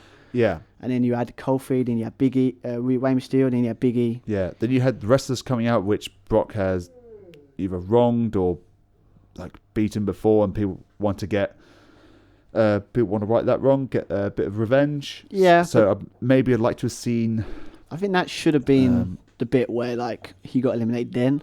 Yeah. So you like AJ coming out, Daniel Bryan coming out, and then that's when the team up can happen. Maybe try and conquer Brock, and then Drew can. They realize that's not working. So, what's worked before? Oh yeah, low blows, Ricochet, boom. Then Drew McIntyre. Yeah, it's out, and then we flushed out the Rumble a little bit, and then getting the Rumble into like thirds rather than into a half. So that basically lasted way too long. I don't know. I mean, at first, yeah, because obviously you're thinking, oh god, here we go again and again. Mm-hmm. But I can see they probably did it because you said for the record. Yes, but I don't mind it because how he got eliminated and who eliminated him. Yes. Because obviously he just said the low blow and then sort of like the Claymore kick to eliminate him, and it was a really cool elimination. And after that, you knew Drew was like possibly he's got to be in the final four. Yeah. Other thing to point out is when Brock was still in the match was the weird thing about still didn't find out what it was. Shelton Benjamin. Yes. I got to be honest, it really was cool. I kind of like that. It's like the whole thing where it came out and then Paul Heyman was hugging him. It's like, oh, it's good to see you, man. Yeah. It's like a friend you haven't seen for like 10 years. Mm-hmm. And it was just hugging him. And if for once, Brock actually felt like he was actually happy to see another human being. Mm-hmm. He was dancing to MVP's music as well. Yeah, I think Brock's having a great time. Yeah. I would go into. Let me just see if I can find it because they were a tag team, weren't they? In OVW. I don't know. I remember seeing it, but I can't actually remember what the name of what it was. And as Sean mentioned, came out. He decided to form a truce with Brock Lesnar. Oh, that's a silly move, wasn't it? That was a very silly move. That was not something a gold standard wrestler would do. Oh, he was going for. Give him credit. Yeah. He was going for nostalgia. Going for nostalgia, and then Brock eliminates him. And then done the whole thing afterwards when it touched his head, like with the whole thing. Yeah, I'm smarting you all here. Yeah. But then obviously, as we talked about, and there was Drew, all that stuff happened.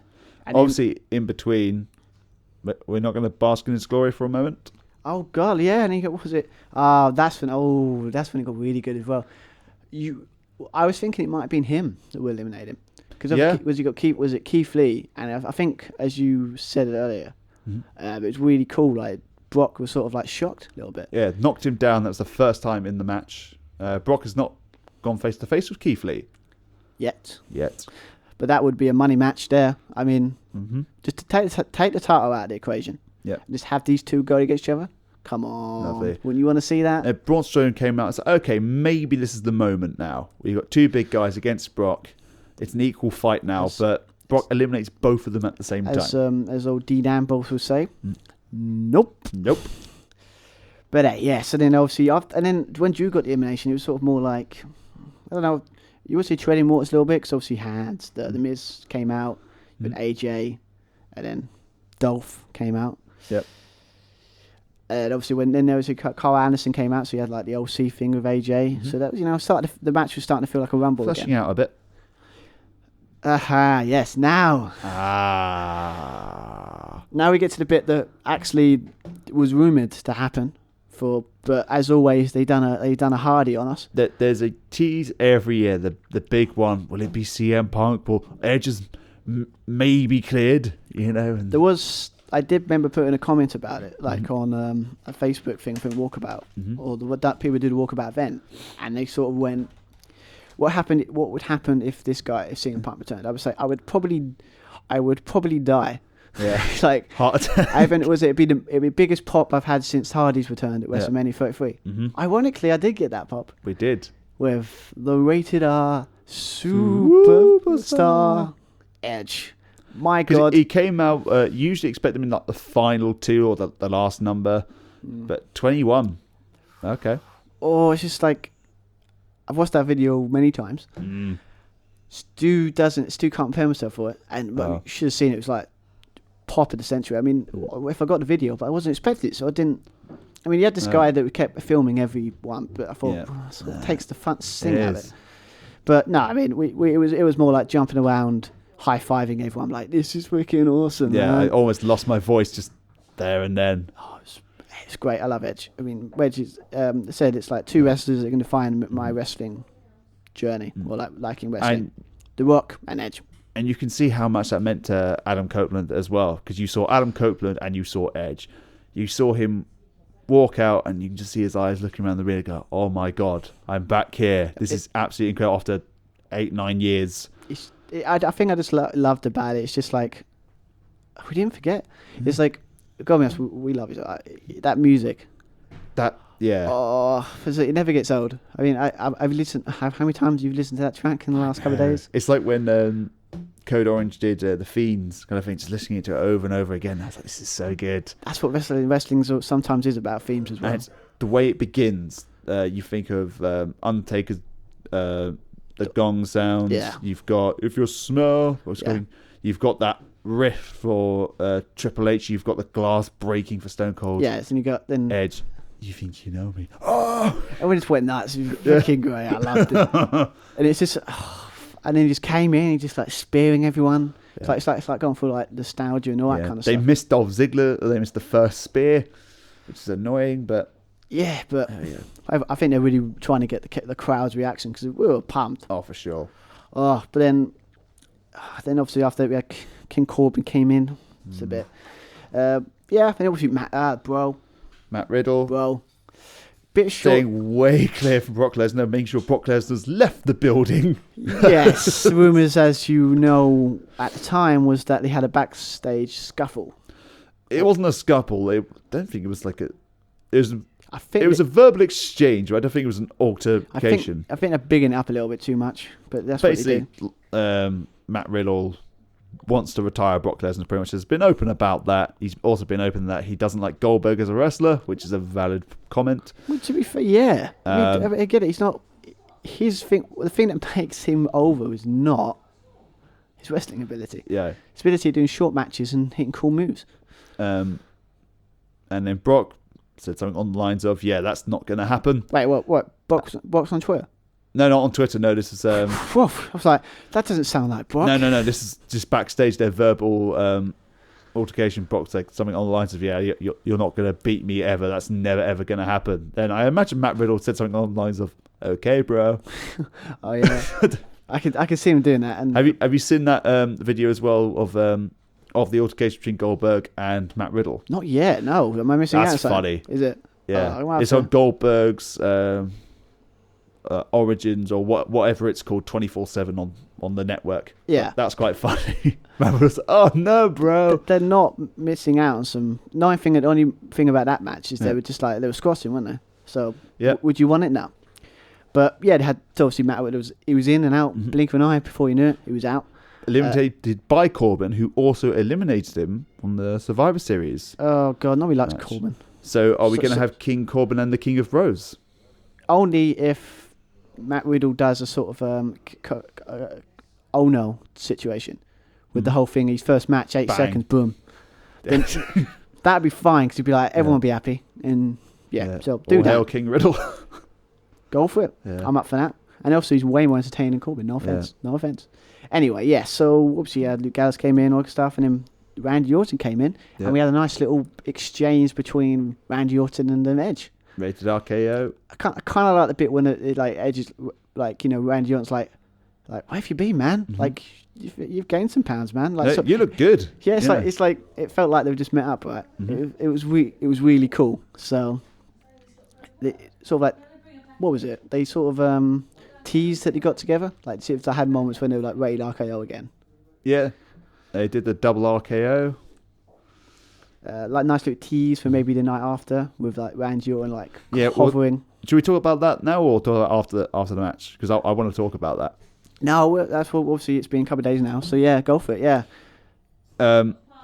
This was probably with that moment on Raw and the storyline they're setting up. That was probably some of the best bit of storytelling I've seen on Raw WWE for a very long time, especially on an emotional level. I nearly cried. Really got you there? Nearly. So the last time I openly cried for when Undertaker retired, obviously. But the storyline, that promo Edge delivered, the what if kind of mantra. If I say what if, I make it a reality. That's what I do. Huge pop there. Orton came out. What if we did Rated RKO one more time? Nice little pop. And then obviously in Orton fashion, RKO, which was expected, but Edge selling. And you realise, oh my God, his neck. The concerto, yeah. The concerto. So his head underneath there, and you say, okay, no. It's just the way Edge sells, and it's just the way he's like flinching as well. Like this isn't kind of like big kind of over the top kind of selling that you'd see in WWE. This is real. And as soon as that chair made contact, Edge just still like, you're knocked out. I think they're really trying to I think that's what they're going to tease a lot of. I mean, they've teased it ever since he retired. I mean, you had that thing with a couple of years ago with Seth. Using his I'll break his neck type thing. Like try and using reality in storyline, but that's a really good way of using it. I mean, to be fair, when you think about it, the concerto is the most safest move though, because it's like the way they hit it. Yeah, they don't hit it straight on. They hit like the. Yeah, of course, they're never not going to try and. No, I'm not literally like. Well, no, obviously it's not. But I mean, certain moves, he's like, it still does hurt a little bit. This one, it's just because of the way he hits it. He always hits like the bottom of the chair, the top of the chair. Yeah, of course. Like but the point of the move is meant to looks like the steel's hit the smack bang back of his head or back of his neck. Yeah. And then you're just hitting your head on more steel. I mean, you should have known better. Should have known better, though. It's Randy freaking Orton. But the stretcher as well. The medical team played a really good role in that as well. Really checking on him, getting on the stretcher, rolling him out the back. You see people come over. You see R-Truth. You see Rey Mysterio. So that tag team there. Yeah. You see Kurt Hawkins and Zack Ryder there as well. You see Edge calling, "Where's Natty? Where's Natty?" He's like, "Why is he calling Natty?" It's like, "Oh yeah, friends with Beth. Call Beth." Yeah. It's like that kind of. They're really just going for really using it. And Ray is there looking really concerned. It's like, "Are you scared, Ray?" It's like, this is It's and then. Well, the great thing about it was no commentary as well. They just let it play out. There was no, "Oh my God, Randy Orton has gone too far." It's like, you don't need to. They took the seriousness of it. They took it seriously. It's like, don't say a damn thing. So you expect him to be out for a couple of weeks? Because apparently the rumours are he's not like a full-time contract. No, I'm not surprised, to be honest. I think he's got like a limited, like sort of like, I would say legend sort of contract. Yeah. But it's something similar where he just has you. Well, if you've got like a neck injury, you're going to take precautions, aren't you? Yeah, it wouldn't surprise him if he just has like, comes back for like spot field, like, you know, like Jericho. It's going to be like a Jericho contract, I think. Yeah. But it's sort of like he just turns up for a couple of months and sort of just does a run and then buggers off and then comes back. That worked for Jericho, and to be fair, it would work for Edge. And doesn't go for the titles. Doesn't have to. It's just exhibitions. So you've got Orton, AJ Styles would be great. I can't think. Maybe Rollins, because he almost broke his neck. Yeah, that could work. I mean, because I mean, just think of it. The good thing, we've got all these dream matches now. It's like when Danny Bryan came back. It was like, oh, all these matches we could have. But yeah, it was. I mean, that was fantastic. So kudos to everyone involved in that one, and Beth Phoenix as well on NXT, as well on commentary before NXT started. Really selling the whole really good. Yeah, excellent stuff. This is a problem. When they can do it well, they can do it well. Yep. More of that, please. Yes. Really good. Anyway, not to sugarcoat, we just talk about like the whole Edge thing. We still got the whole match to talk about. The whole match. Oh God, where are we up to? So Edge. Now, when I say the whole match, we're near the end, so then obviously after Randy, obviously Roman Reigns. Stu gets booed a little bit, so I don't think anyone's. He was getting booed because everyone was preempting him to win, then go against the Fiend, eventually winning and killing off effectively one of the most interesting characters they've had in a long time, and eventually just getting Roman Reigns booed again. And also, as I said earlier, when it's just like he was expected to win anyway. Yeah, like they were actually booking him to win originally, but they did. One man saved us all. Mr. Paul Heyman. Even Aleister Black was a rumoured name. Yeah, it would have been interesting, but again, the same thing, like booking it would have been weird. Yes, then we have Kevin Owens, KO, had that thing previously in the night where obviously Samoa Joe and Kevin Owens are now like a team against whatever that Seth Rollins team. Monday Night Massage, Seth Rollins. I could just call him on my notes. I put just Team Seth. Team Seth. Until you get a good name. And they repeated kind of the same problem they had, I think, a week or two on Raw, where it's like, yeah, let's go after Seth together, but bear in mind, it's every man for himself, and I'm going to go for you. All right. And it did happen. And it obviously, I think it was it Kevin? I think, who eliminated Joe? Well, Rollins eliminated Joe, but thanks to the help of Buddy Murphy and Akam and Razor. I think you said when watching highlights, it was quite a good point. It's like it was nice that it was like Buddy Murphy that took out Aleister Black. Yeah, because of the whole like feud they had. Yep, that makes sense. Yeah, just I kind of like the sort of like using he was being like smart heel, like using the numbers to try and eliminate people. Yep, using your numbers, but then your numbers are eliminated by the eliminated competitors. So now Seth is all on his own against Orton, Edge, McIntyre and Roman. And it was just a constant finisher fest, wasn't it? Yeah, it was trying to team up with Roman. Roman's like, go away, mate. Just what are you doing? I always love that because it's like... Sucker in Succotash, son. Forget that crap. Terrible. Anyway, yeah. And then obviously, after that, it was just a situation with the Final Four when Seth got out of the way. And then obviously, the Final Four was Orton, Edge, Roman Reigns and Drew McIntyre. Yes. I think it was unfortunately Edge was eliminated by Roman Reigns, so that's not going to get him liked. Edge eliminated Orton after Orton potentially teased the RKO. And then turned on him. You wouldn't surprise you if that's one of the reasons why. probably is. Yeah, so it's something that's tedious, but the good thing is there's got to be more to that and justify that brutality. So, but I don't know how Rated RKO ended. Was it for an injury? It might have been, or I think it was like I remember like a Money in the Bank, I think like match. I think it was like there was tension between them. Okay, So it might have been that. I can't remember actually. possibly. Might have to go back and just go on YouTube and there's always someone who does a Rated RKO like best moments bit. But yeah, so in the final two we had Roman Reigns and Drew McIntyre. Yes, and this is when everyone was on edge going, oh, not Roman. Not Roman. As was it? That's what Bray Wyatt used to say. Anyone but you, Roman. Yeah. Anyone but you. But we predicted it, so in some ways we were sort of hoping. So we're like, oh, it will suck, but at least we'll get some points, maybe. But well, we're still JSPL champions. yes, very, very glad we defended our title. Yep. And I'm always panicking now because I know if we lose, I'll be the one to blame. Because I believe we've never ever successfully defended the title. No, and we did this time, and I was quite happy.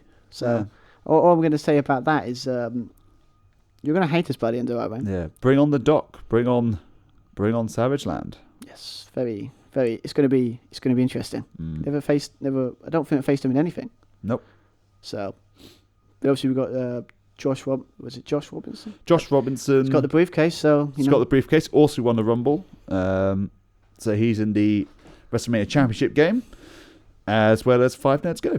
Yeah, so it's starting to finally build up, you know. We have So at the moment. Well, we've got 2 spots left. So we have. I think the G1 will be, or the final will be at WrestleMania. I think you've got the God of the Pod, the champion, obviously, top of the league, and top of NXT league. Okay. So we could have 4 more. Okay. Well, we'll get close. We'll talk to that more. I mean, we should probably finish with wrapping up this match. Yes, let's do that. My bad. That was me bringing up. But yes. So we thought, okay, it's going to be like Drew's going to go against Brock anyway. Yep.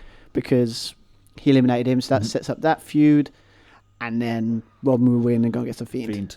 But no, they shocked us. Well, not. Well, we're going to get those matches anyway. Yeah, but I mean, not shocked everyone because some people actually predicted it, but I never thought they actually would do it. Yeah, Drew won. Yeah, he won the Royal Rumble. He won. I'm sure he's the first Is he the first British person to win the Rumble?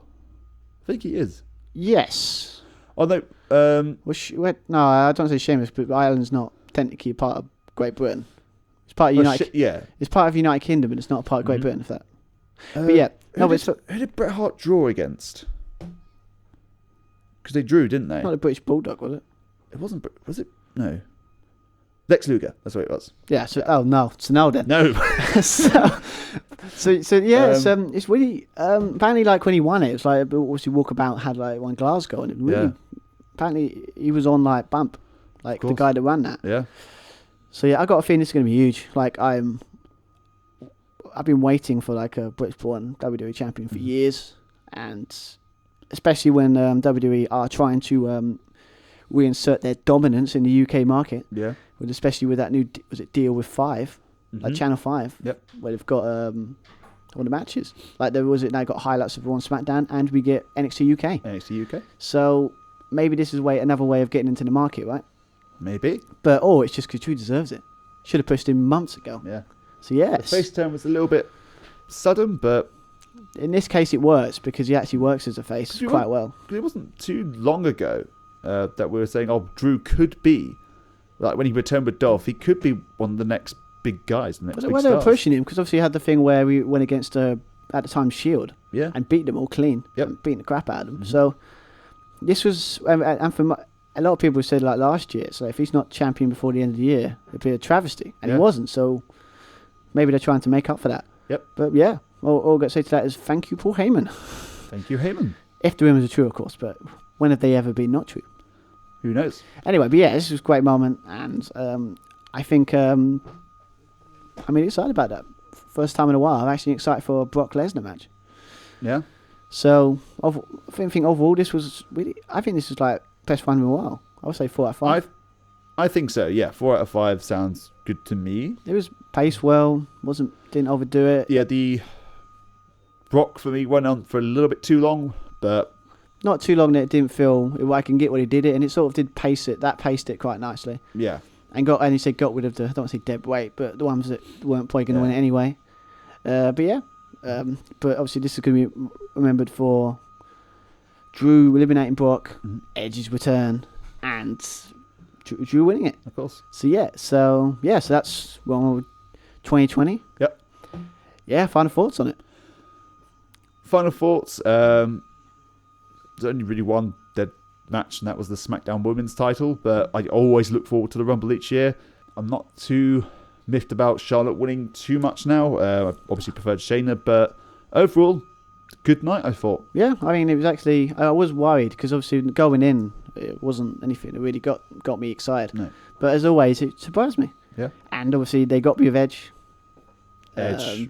What an incredible moment. Yeah, it's just I love the way they went all out of it with the fireworks as well.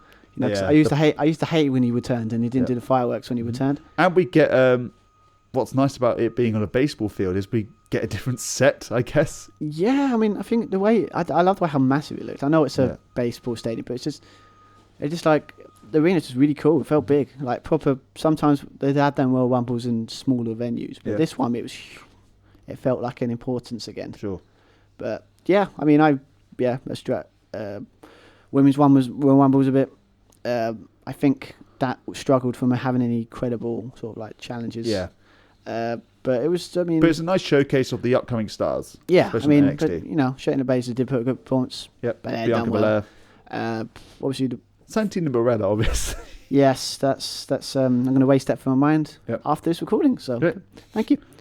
Many I'm going to go therapy for that now. So thanks so much.